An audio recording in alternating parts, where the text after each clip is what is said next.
Olá amigos, olá amigas do canal Português do Aurélio, sou o professor Aurélio Menezes, estou de volta com novos conteúdos de língua portuguesa e hoje vamos trabalhar um tema muito importante, porque recebemos vários e-mails, várias solicitações sobre as aspas, o que são na verdade as aspas e em que momento devemos usá-las na língua portuguesa.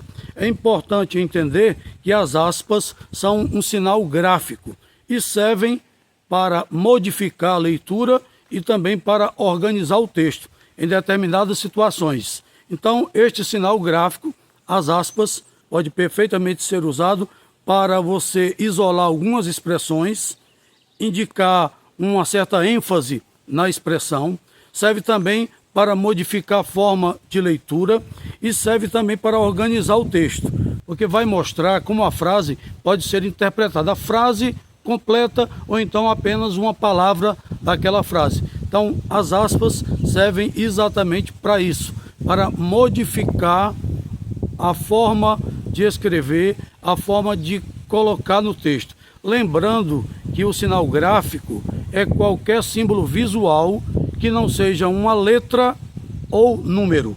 Se não for letra ou número, é exatamente um sinal gráfico. E esta função se encaixa perfeitamente na função das aspas. Então, é a primeira parte, é a primeira explicação deste vídeo. Mas há naturalmente outras questões relevantes que devem ser consideradas. E a partir de agora, nós vamos explicar detalhadamente quais as regras, em que momento devemos usar as aspas e por que elas devem ser usadas. Mas há também outras funções e há também outras regras, e vamos conhecer essas regras a partir de agora.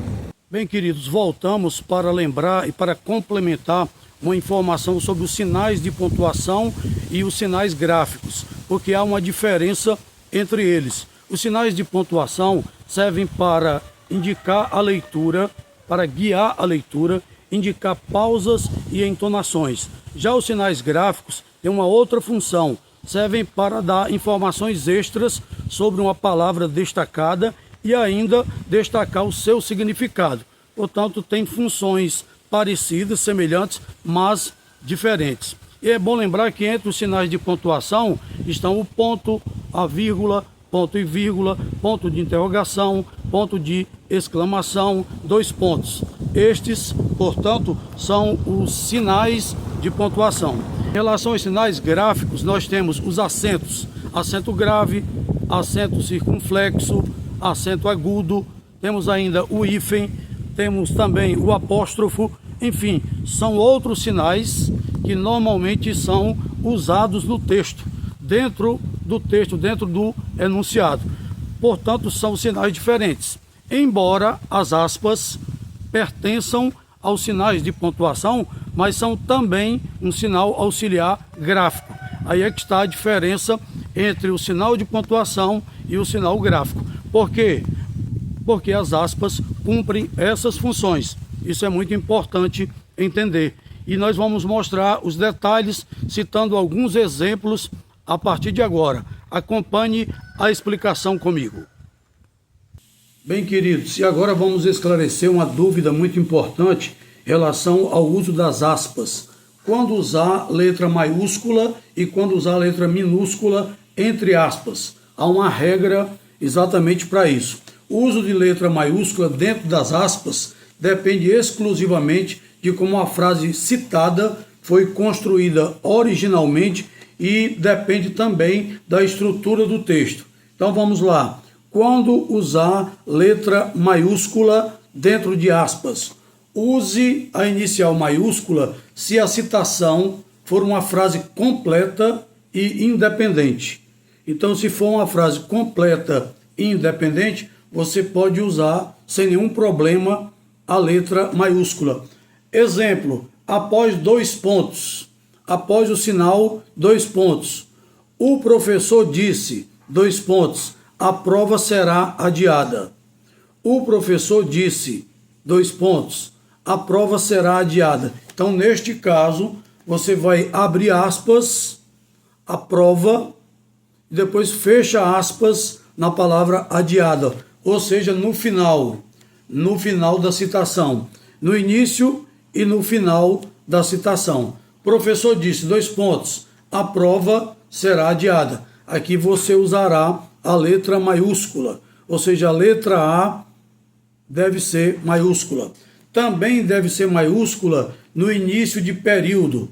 A educação é o caminho. Aqui o exemplo. A educação é o caminho, afirmou o filósofo. Aí aqui nós temos uma frase no início do período. A educação é o caminho. Portanto, o A deve ser maiúsculo. E fecha com aspas. Abre aspas, fecha aspas. É normal que isso aconteça com o uso das aspas. Quando usar a letra minúscula? Agora, para minúscula, há outra regra. Qual deve ser? Use a inicial minúscula se a citação for apenas uma parte ou fragmento integrado à própria frase. Se não for a frase completa, se for apenas uma parte da frase. Ele me chamou de gênio de forma irônica. Aqui eu tenho a palavra gênio entre aspas. Então, neste caso, como é apenas uma parte da frase, um fragmento da frase, eu usarei a letra minúscula. Eu escrevo a palavra gênio entre aspas, porém com a letra minúscula. É exatamente uma das regras. Quando há um trecho incompleto, também quando houver um trecho incompleto, o relatório aponta que o país teve um crescimento tímido do setor. Nós temos o seguinte exemplo. O relatório aponta que o país teve um crescimento tímido no setor. Essa expressão, crescimento tímido, é também um trecho incompleto. Ou seja, eu estou falando de um relatório, falo do crescimento tímido, mas não há uma complementação. Então, neste caso, também usaremos a letra minúscula. Crescimento tímido. Essa expressão vai começar com a letra minúscula, porque é um trecho incompleto, não é uma frase completa. Então, neste caso, usaremos a letra minúscula. Agora, nós já falamos que as aspas servem para destacar elementos específicos do texto. Então, vamos usar nos seguintes casos, para que fique bem clara essa regra. No caso de citações diretas, o que é a citação direta? É quando eu transcrevo a fala ou texto de outra pessoa, exatamente como foi escrito. Exemplo, Dom Pedro afirmou, independência ou morte. Aqui neste caso, eu vou usar aspas no trecho independência ou morte.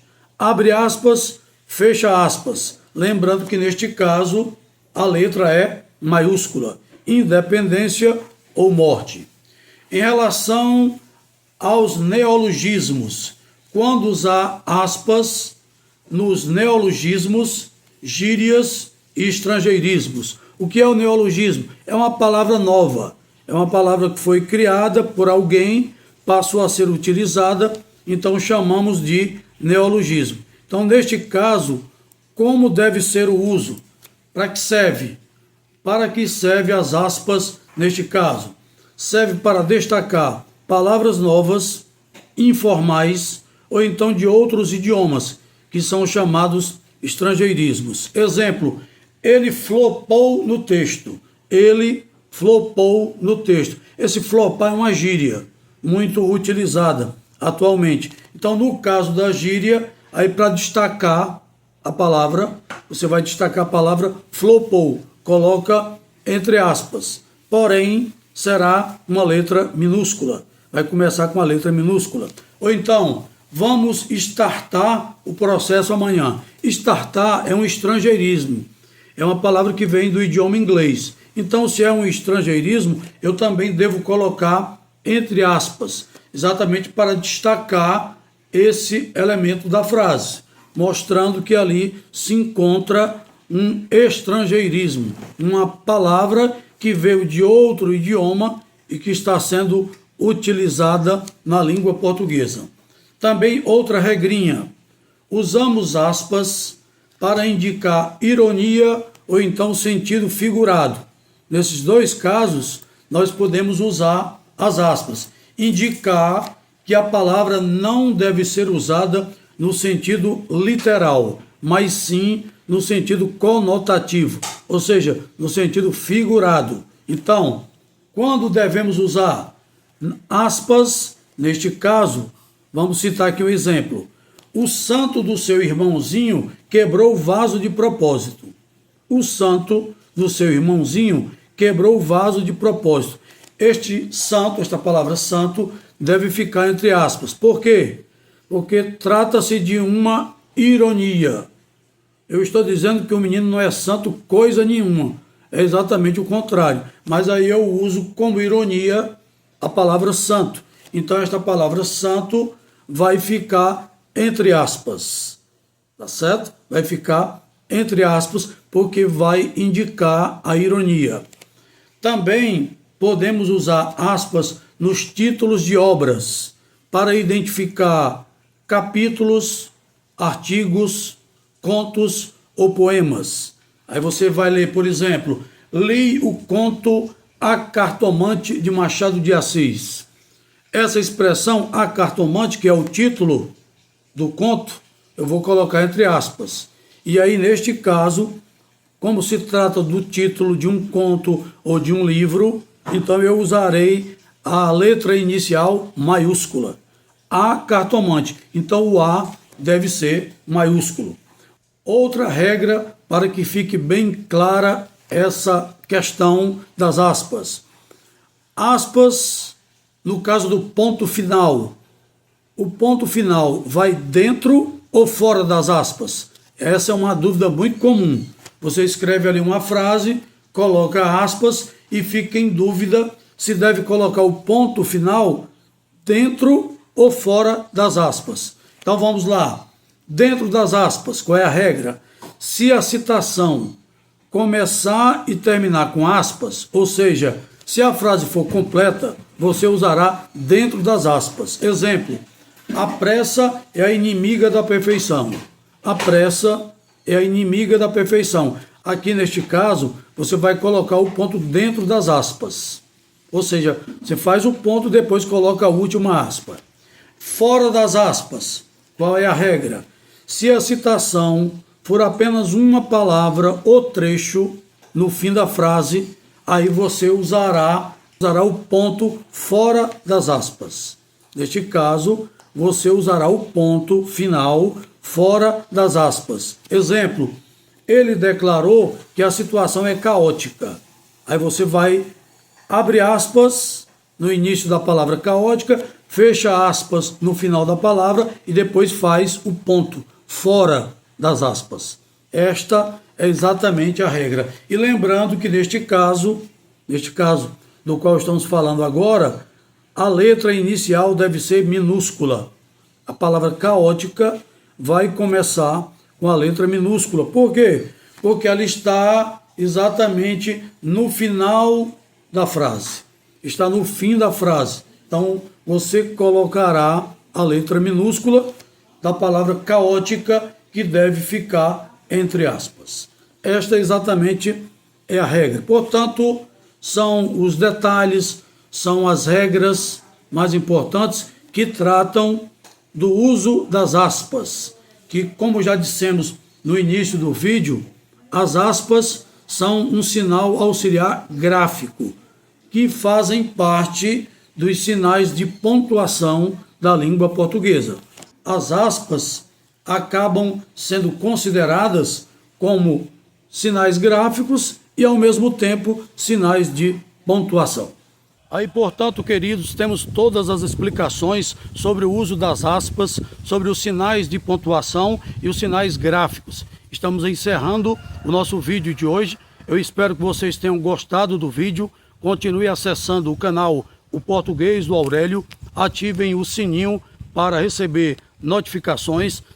Também surgiram novos conteúdos, se você considerar importante, e ainda solicite novos vídeos. Estamos prontos aqui para atender a todas as solicitações. Afinal de contas, o único objetivo deste canal é exaltar a língua portuguesa, nossa querida e amada língua portuguesa. E assim vamos aprendendo juntos, porque a língua é realmente complexa, tem muitas regras, muitas exceções, e é necessário estudar, pesquisar e insistir até conseguirmos aprender. Agradeço a atenção de todos. Um grande abraço e fiquem com Deus.